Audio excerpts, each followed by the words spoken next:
சித்தநாடி நேயர்களுக்கு அன்பான வணக்கம். நான் உங்கள் மாயன் செந்தில்குமார். இன்னைக்கு கார்த்திகை மாதம் சிறப்பாக போயிட்டு இருக்கு.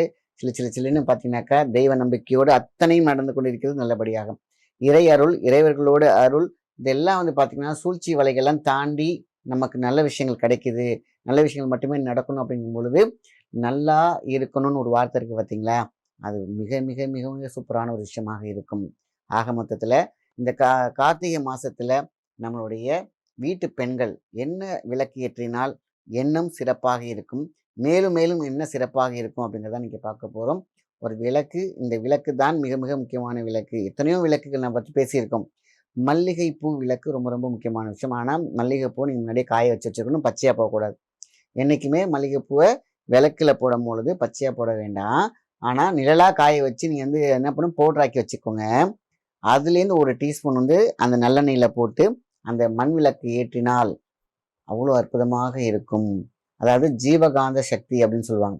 ஜீவகாந்த சக்தி எங்கேருந்து வருது? நம்மளோட உடல் ஆற்றல், இன்னொன்று இறைவன் ஆற்றல், இன்னொன்று பிரபஞ்ச ஆற்றல். இந்த 3 சேருது பார்த்தீங்களா? அங்கதான் மிகப்பெரிய மிராக்கிள் நடக்கும். அடுத்தடுத்த வீடியோக்களை தொடர்ந்து பார்த்து சப்ஸ்கிரைப் பண்ணிக்கோங்க. நன்றி.